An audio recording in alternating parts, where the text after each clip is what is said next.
reformed thinking. Welcome to the Deep Dive. We're here to dive into a stack of scholarly sources and theological writings, really just to pull out the most insightful nuggets of knowledge for you. Think of it as a shortcut to being truly well-informed on some pretty deep topics. And today's deep dive, it focuses on a critical question within biblical theology.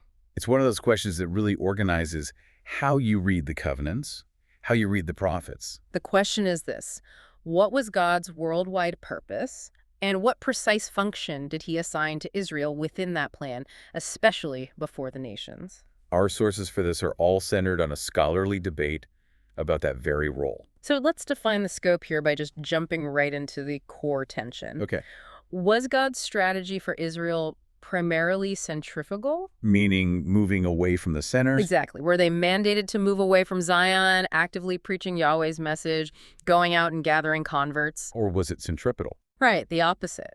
Was Israel intended to be a center of attraction, a holy nation that would draw other nations inward to see the unique character of their God?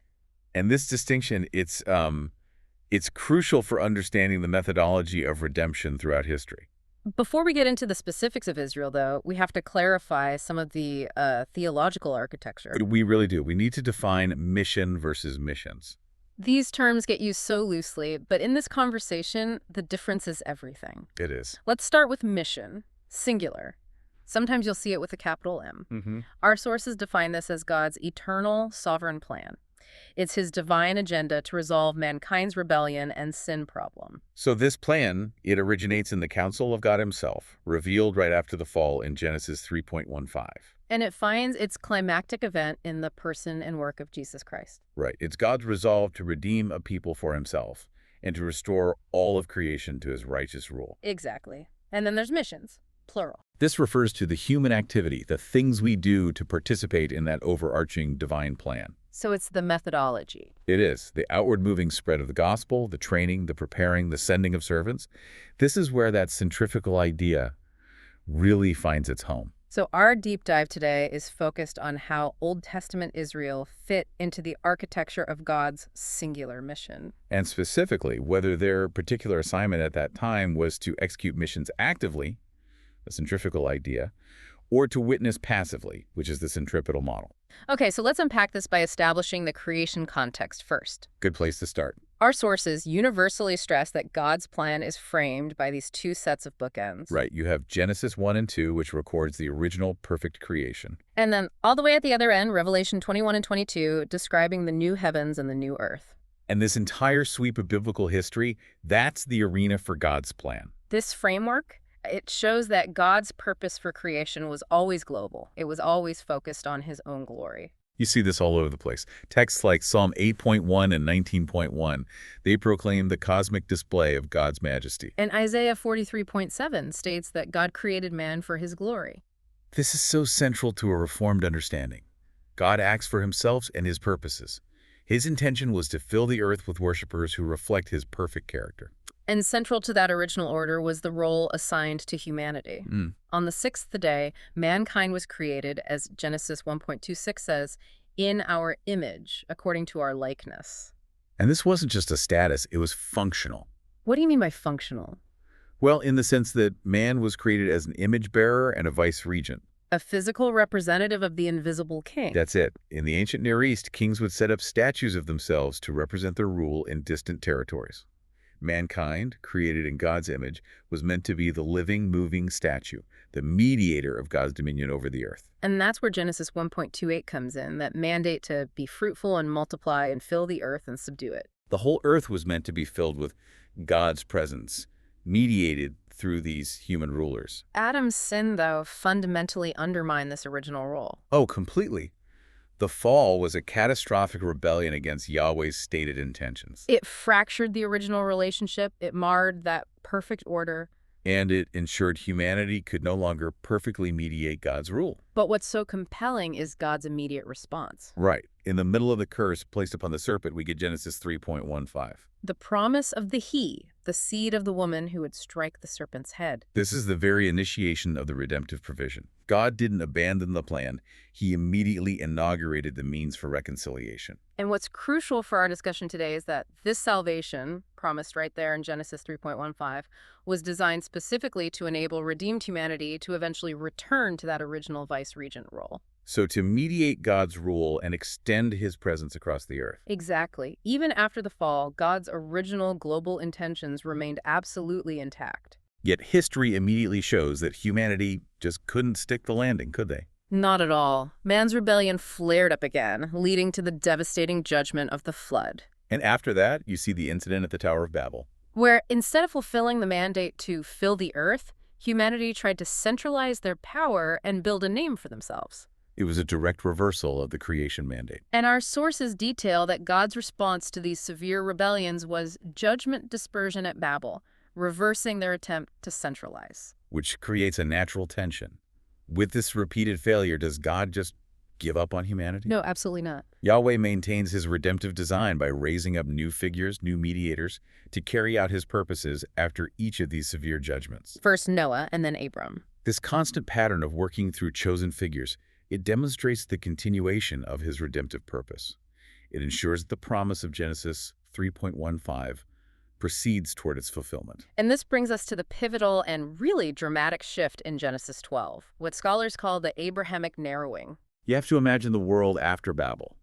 It's characterized by chaos, polytheism, dispersion. And in this environment, God seems to abandon the entire world to focus his redemptive attention on one man, Abram, and his descendants. It's a radical moment.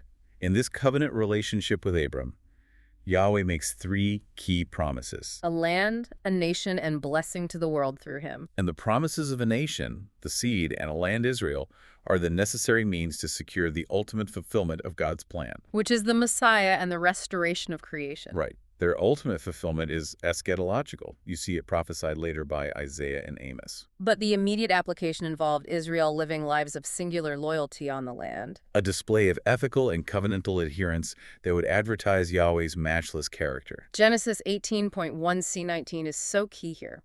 God essentially says, I'm not going to hide what I'm about to do from Abraham, for I have chosen him, that he may command his children and his household after him to keep the way of Yahweh by doing righteousness and justice. And that phrase, doing righteousness and justice, it provides the concrete definition of the centripetal witness. It wasn't just about ritual worship. No, it was a visible sociological holiness.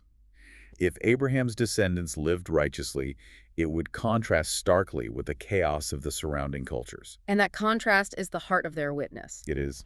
And the worldwide context of this relationship is found right there in Genesis 12.3. The promise that in you, all the families of the earth will be blessed. That provides the global scope. Our sources make it clear that this promise ensures the gospel, based on Christ's work, would eventually reach all nations. But in the Old Testament period, this blessing was intrinsically linked to Israel, displaying Yahweh's character. It sets the stage perfectly. God's intention for Abraham's descendants was never just local. Never. It was always tied to blessing the entire created world. But the method for achieving that blessing in the time of the Old Covenant, that's what we need to investigate now. Was their job to go out or to stay put and draw people in? This brings us squarely to the strong scholarly consensus surrounding Israel's function, the centripetal argument. The idea is that Israel's primary function was as a passive witness nation, a sort of spiritual magnet through whom others would be drawn to God and his truth. So they weren't mandated to go, but to be faithful. Exactly. This view posits Israel as a nation that, by its very existence and its distinct covenant loyalty, beckoned other nations to observe the incomparable nature of Yahweh. They were to come to the geographical center, Jerusalem, to see and hear truth.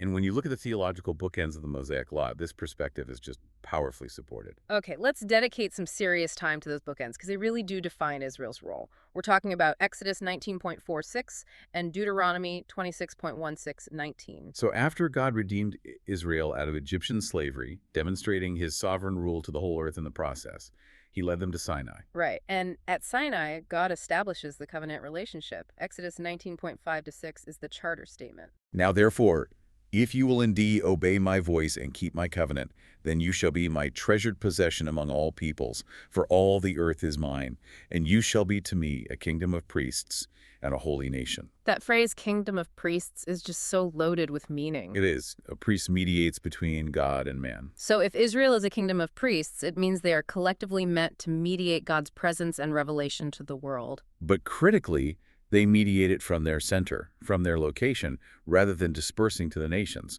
They are God's special possession, set apart by their unique relationship and law code. The intention was clear. By receiving and obeying the law, Yahweh intended for his people to put his glory on active, physical, and ethical display. Their internal loyalty was the external advertisement. And Deuteronomy 4.5 to 8 is absolutely essential here. It really is. Moses reminds them, "See, I have taught you statutes and ordinances. Keep them and do them, for that will be your wisdom and your understanding in the sight of the peoples, who when they hear all these statutes will say, 'Surely this great nation is a wise and understanding people.'" This passage is a direct mandate for centripetal witness. It couldn't be clearer.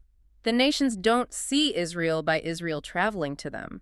They see Israel's statutes and ordinances and are drawn to inquire about them. The law itself, in its structure and ethics, was meant to be their primary witness mechanism. You have to think about the ethical differences embedded in the Mosaic Law compared to other ancient Near Eastern laws. Like the provision for the poor, the treatment of slaves, the concept of a Sabbath rest, the equitable legal system. A nation that faithfully lived by this law, show righteousness and justice, would look utterly unique and profoundly appealing to its chaotic neighbors. And that display of holiness, that was the mechanism for centripetal attraction. Deuteronomy 26.1619 then acts as the reiteration of this promise.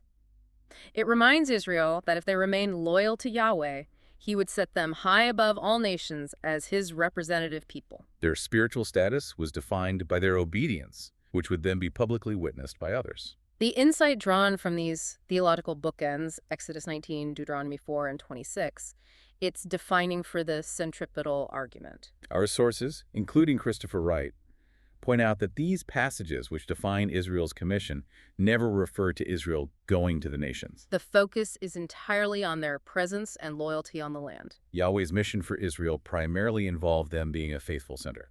This position explains why scholars like Wright assert that God did not mandate Israel to send missionaries. He argues that the entire purpose was to show the nations what a life under the rule of the true God looked like. And that required their focus to be inward and downward on keeping the covenant in the promised land. Furthermore, other scholars like Ott and Strauss observe that the Old Testament consistently depicts the worship of the Lord as geographically centralized in Zion. The nations were to abandon their idols and come to Jerusalem. They weren't meant to have local synagogues or missionary outposts spread across the Fertile Crescent. And the prophetic promises of worldwide blessing often frame the fulfillment as an ingathering. Right. Eckhard Schnabel confirms this centripetal emphasis when he studies the servant songs in Isaiah, which we'll get to later. And what does he argue? Schnabel argues that the prophet doesn't speak of Israel actively being sent. Rather, the nations are expected to congregate in Jerusalem as a result of Yahweh's powerful display of redemption. Okay, let's circle back to that original promise in Genesis 12.3 that the nations will be blessed in Abraham. The grammatical structure itself reinforces this passive centripetal nature. An analysis by Kyle C. Dunham notes that the verb used for will be blessed is passive. And that detail is more than just linguistic trivia. It's theologically defining. It is. The passive verb keeps the focus squarely on God as the ultimate source and producer of the blessing. So it's not dependent on Israel's active capacity to generate or deliver a message. Nor does it hinge on the nation's capacity to independently find salvation. The blessing flows from God, mediated through the presence of a loyal Israel, but God is the agent who ensures that blessing happens. And this view is powerfully evidenced in historical reality throughout the Old Testament. You see repeated instances of non-Israelites assimilating inward, the centripetal model in action. The most famous early example is the mixed multitude that left Egypt with the Israelites in Exodus 12.38. They chose to align their destiny with Yahweh's people after witnessing the 10 plagues. We also see highly notable individuals. Rahab, the Canaanite woman, wasn't sought out by an Israeli missionary. No, she witnessed the irresistible power of Yahweh from her position in Jericho and made a decision to join herself to Israel. And, of course, the Book of Ruth is an entire narrative dedicated to this centripetal movement. Right. Ruth, a Moabitess, pledges allegiance to Yahweh and the people of Israel, famously saying, "Your people shall be my people, and your God my God." She assimilated, married Boaz, and became an ancestor of King David, demonstrating that the avenue for the nations to receive blessing was by coming inward to the covenant community. But perhaps the most concrete day-to-day mechanism for this centripetal witness was the laws governing the gur.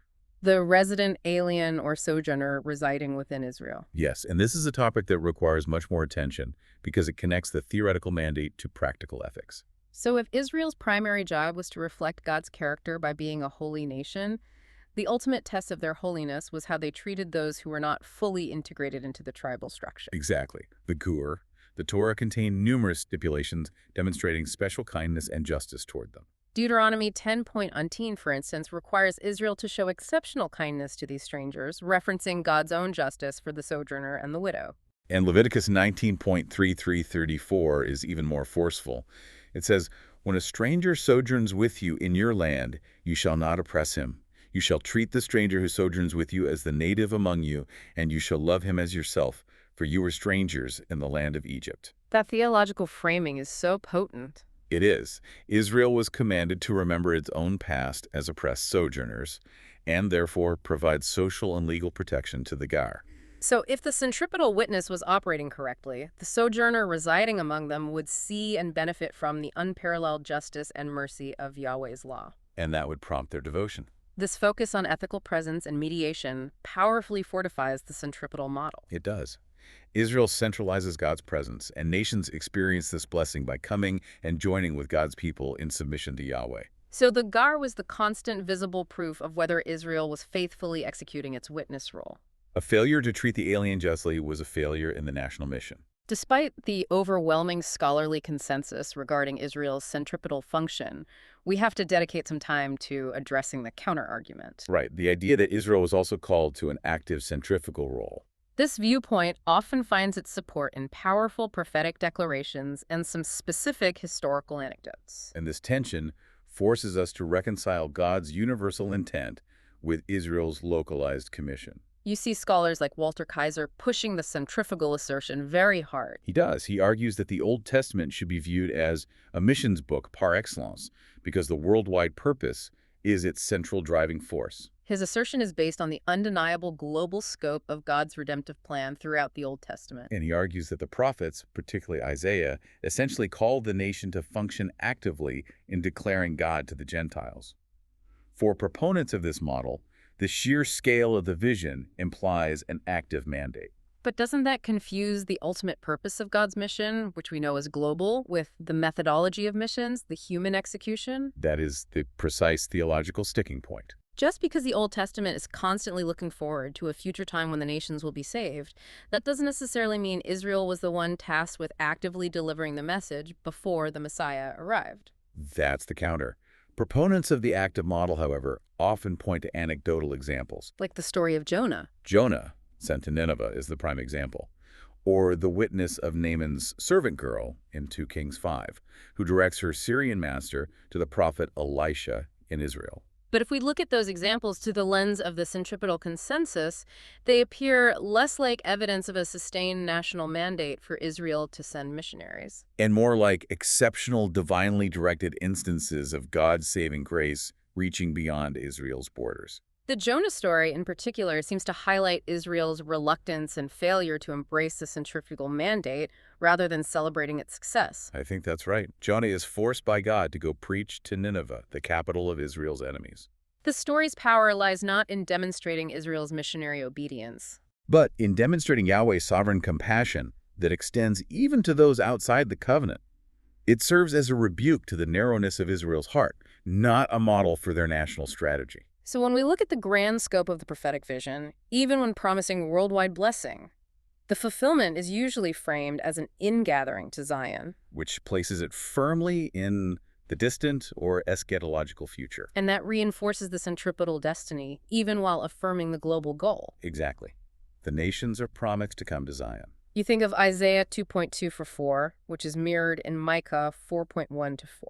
They depict the nation saying, "Come, let us go up to the mountain of the Lord, to the house of the God of Jacob, that he may teach us his ways." And the law will go forth from Zion. The nations recognize Israel's spiritual supremacy, and they come to the geographic center to learn.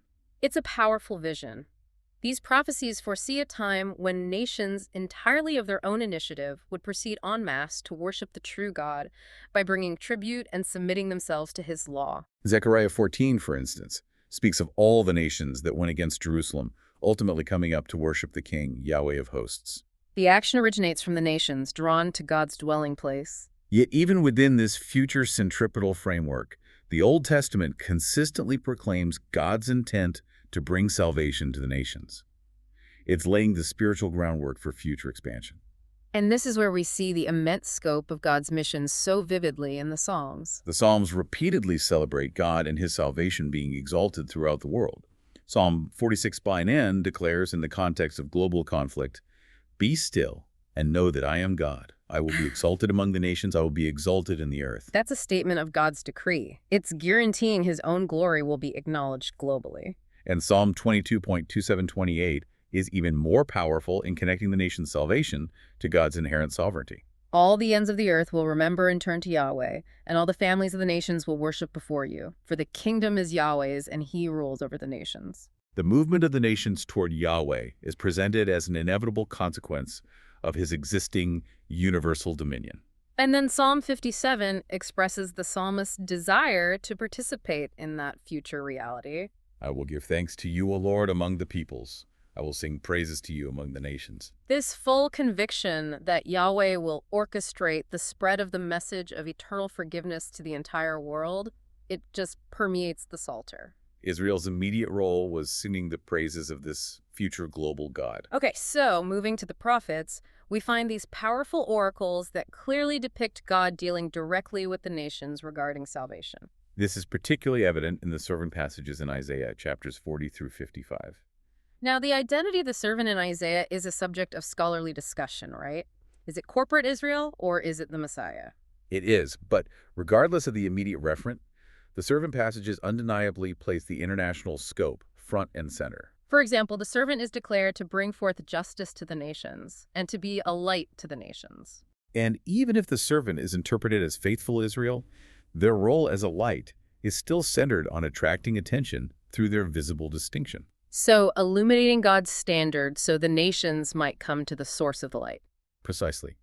And if the servant is the Messiah, the promise confirms that his saving work is universally applicable. Isaiah 56.6 to 7 explicitly addresses the foreigners who join themselves to Yahweh. And God promises to bring them to his holy mountain and make them glad in his house of prayer. He declares a definitive end to exclusion. For my house will be called a house of prayer for all the peoples. It's an unmistakable statement of future, voluntary inclusion from all backgrounds. Malachi 1.11 proclaims that God's name will be great among the nations from the rising of the sun even to its setting. And Habakkuk 2.14 states that the earth will be filled with the knowledge of the glory of Yahweh as the waters cover the sea. These are universal promises that confirm the global nature of God's plan, regardless of the methodology Israel used at the time. This is critical. These passages show that God's eventual purpose is universal, but they often speak of a future day. Isaiah 45.20 and 22 is perhaps the clearest explicit invitation for Gentiles. It serves as a powerful, forward-looking statement. Isaiah 45.22 is a direct address to non-Israelites. "Turn to me and be saved, all the ends of the earth, for I am God, and there is no other." This signals the eventual extension of salvation beyond Israel's immediate borders. It's looking forward to the New Testament era when Gentiles would receive fuller and more direct access to salvation, not contingent on first assimilating to the geopolitical entity of Israel. So if we synthesize everything, the Old Testament shows Israel acting as the preparatory ground for God's saving plan. Right. They paved the way for the coming gospel of Christ to spread throughout the earth by being a loyal, passive witness. A physical manifestation of God's covenant rule in one place. That's the consensus takeaway. While the Old Testament does not provide a Great Commission meaning, It lacks a national, explicit, outward-sending mandate for the pre-Messianic era. It absolutely lays the necessary groundwork for it. It accomplishes this by continually promising future salvation for the nations, thus guaranteeing the necessity of the eventual centrifugal act. It confirms that the entire Bible is permeated with God's own great mission, the divine plan for eternal forgiveness, which is global in scope. And Israel's participation in that plan was to maintain the lineage and provide the visible ethical standard that would attract the nations and demonstrate the unique nature of their God. This structure allows us to properly understand the profound shift that happens with the inauguration of the New Covenant. Exactly. When Jesus arrived, he inaugurated the last days and immediately showed concern for non-Jews, indicating the breadth of the plan had arrived. We see him ministering to the Syrophoenician woman and her daughter, demonstrating that covenant blessings were available to Gentiles through faith. And he ministered to the Gerasenes, demoniac, and the Samaritans, actively crossing cultural and theological boundaries. He also asserted that the temple should be a house of prayer for all the nations, which Mark records in 11.17, echoing Isaiah 56. So even as the temple system was drawing to a close, Christ confirmed that the ultimate destiny of God's dwelling place was universal access.